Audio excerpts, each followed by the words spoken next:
Good afternoon students.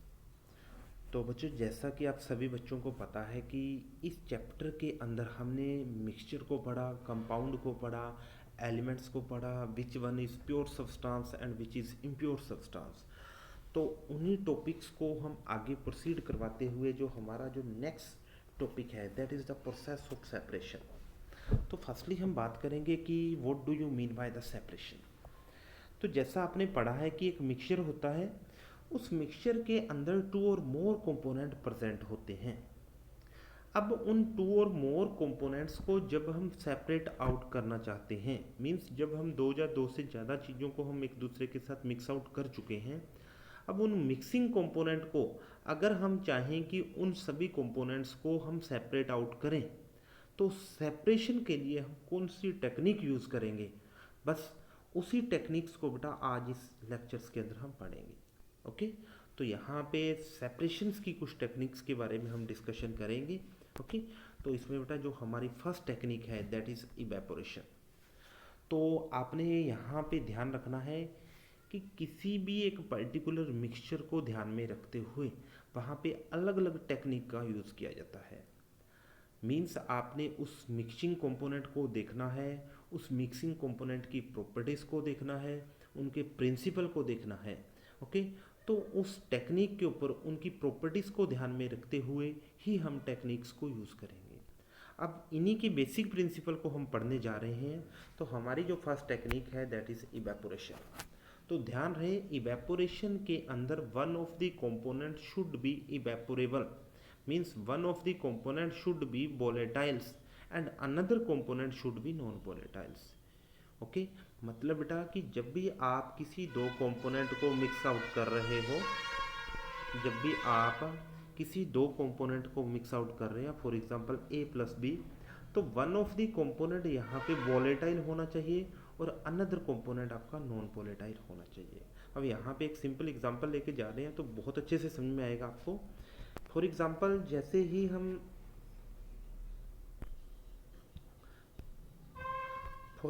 यहाँ पे जैसे ही हम सी वाटर में से NaCl को निकालते हैं, सी वाटर में से साल्ट को हम निकालते हैं, तो वहाँ पे क्या किया जाता है, सी वाटर को एक लार्ज स्केल के ऊपर कलेक्ट कर लिया जाता है।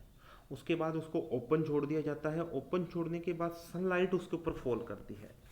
तो जैसे ही सी वाटर के ऊपर सनलाइट फॉल करेगी तो वहाँ पे ये बात ऑब्जर्व की जाती है कि जो आपका वाटर है, वाटर विल बी इवेपोरेट, और उसके अंदर जो NaCl की अमाउंट होती है, जो इसके अंदर NaCl प्रेजेंट होता है, वो NaCl एज इट इज़ इस सोल्यूशन के अंदर मेंटेन कर जाता है।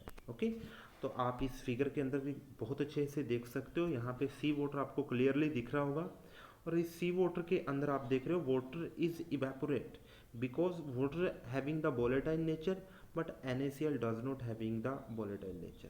ओके, तो आपने इस टेक्निक के अंदर कंप्लीटली इसी प्रिंसिपल को ओबे करना है कि one of the component should B volatile and another will be non volatile. Okay, अब नेक्स्ट जो टेक्निक है that is sublimation.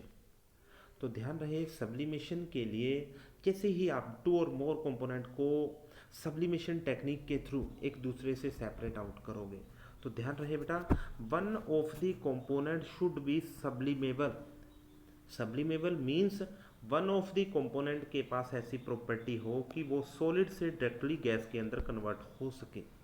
Okay, for example बेटा, अगर मान के चलो जैसा ही हमने a प्लस बी का एक सोल्यूशन लिया, तो a प्लस बी में जैसे ही इन दोनों को हम सेपरेट आउट करना चाहें तो one of the component should B sublimable, because अगर a के पास सब्लिमेबल की प्रॉपर्टी है, मीन्स ये सॉलिड से डायरेक्टली गैस के अंदर कन्वर्ट कर सकता है, तो A जैसे ही हम इस सोल्यूशन को हीट करेंगे तो A आपका हीट करके सब्लिमेबल होकर बेटा इस सोल्यूशन में से बाहर चला जाएगा और आपके पास प्योर B सोल्यूशन रह जाएगा। तो इस डेफिनेशन को भी आप इजीली पढ़ सकते हो, जो कि मैंने अभी क्लियर किया है, वही चीज़ इसी के अंदर मेंशन है।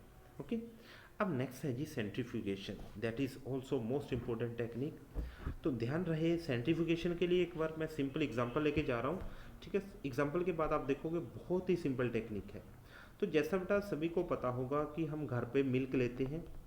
ओके, तो मिल्क में से आपने क्रीम को बाहर निकालना है, बटर को बाहर निकालना है। तो आप देखते हो बेटा, नॉर्मली हम विलेज के अंदर लगभग सभी बच्चों को पता होगा कि जैसे ही मिल्क में से बटर को बाहर निकाला जाता है, क्रीम को अलग किया जाता है, तो आप क्या करते हो, कोई सेंट्रीफ्यूगेट मशीन लेते हो। मीन्स एक सेंट्रीफ्यूगेशन मशीन ली जाती है। इस सेंट्रीफ्यूगेशन मशीन की हेल्प से आप मिल्क को सेंट्रीफ्यूगेट करोगे। सेंट्रीफ्यूगेट करने के बाद आप देखोगे कि आपके मिल्क में जो बटर होगा, जो क्रीम होगी, वो तो बेटा सोल्यूशन के ऊपर आ जाएगी, इस मिक्सिंग कंपोनेंट के सरफेस के ऊपर आ जाएगी। ओके। और आपका बेटा जो अनदर होगा, अनदर जो सॉल्वेंट होगा, इस बीकर के सरफेस के ऊपर रह जाएगा, नीचे रह जाएगा। तो आप देख रहे हो यहाँ पे आप क्रीम को बेटा अलग से बाहर निकाल लोगे और जो सॉल्वेंट है उसको आप सेपरेट आउट कर लोगे। तो सेंट्रीफ्यूगेशन के अंदर भी यही चीज़ रहती है कि सेंट्रीफ्यूगेशन के अंदर बेटा सेंट्रीफ्यूगेट किया जाता है। सेंट्रीफ्यूगेट करने के बाद जो लाइट सब्सटेंस होता है वो सरफेस के ऊपर आ जाता है, और जो हैवी पार्टिकल्स होते हैं वो सरफेस के नीचे बॉटम पे सेटल हो जाते हैं, और दोनों को सेपरेट आउट कर लिया जाता है। ओके। अब जो हम नेक्स्ट टेक्निक पढ़ने वाले हैं दैट इज़ सेपरेटिंग फनल का यूज़ करते हुए हम टू कंपोनेंट्स को एक दूसरे से डिफराउट करेंगे। ओके। तो सेपरेटिंग फनल के अंदर ध्यान रहे, this is separating funnel. Okay. तो इस टाइप की एक फनल होती है जो कि आपको केमिस्ट्री लैब के अंदर देखने को मिलेगी। तो आप देखोगे यहाँ पे टू इमिसिबल, तो यहाँ पे टू इमिसिबल लिक्विड्स को डिफराउट करेंगे। तो जैसे ही टू इमिसिबल लिक्विड्स को हम सेपरेट आउट करते हैं, तो जैसे ही टू एमिसिबल लिक्विड्स को हम सेपरेट आउट करेंगे तो ध्यान रखना है आपने, one of the component is miscible and two component मिलेंगे यहाँ पे, one component is oil and another is water. तो ध्यान रहे बेटा यहाँ पे जो बेसिक प्रिंसिपल रहता है, टू कंपोनेंट जो यहाँ पे आपके टू कंपोनेंट हैं oil and water, both do not miscible nature, because बेटा ध्यान रहे यहाँ पे दोनों लिक्विड्स का मिसिबल नेचर नहीं होना चाहिए। तो यहाँ पे प्लीज़ एक बार इस मिस्टेक को आप क्लियर करोगे। यहाँ पे टू मिसिबल लिक्विड बोला गया है, बट क्लियरली ध्यान रहे कि both of the liquid should not be miscible. Okay. कि यहाँ पे दोनों लिक्विड मिसिबल नहीं होने चाहिए। तो वन अगर वहाँ पे मिसिबल नेचर नहीं रहता तो दोनों लिक्विड्स को इस सेपरेटिंग फनल के अंदर डालोगे तो आप देखोगे कुछ टाइम के बाद दोनों लिक्विड सेटल आउट कर जाएंगे। सेटल करने के बाद आप देखोगे यहाँ पे एक कॉर्क यूज़ किया गया है मैंने। तो कॉर्क को जैसे ही आप ओपन करोगे तो जो आपका बेटा यहाँ पे आप देख रहे हो कि टू मिसिबल लिक्विड है ऑयल एंड वाटर, तो जैसे ही इस कॉर्क को ओपन किया जाता है तो वाटर आपका नीचे आ जाएगा और ऑयल आपका सेपरेट आउट हो जाएगा। ओके। तो इस टाइप से आप इस सेपरेटिंग फनल का यूज़ करते हुए टू इमिसिबल लिक्विड्स को सेपरेट आउट कर सकते हो। ओके। Thank you.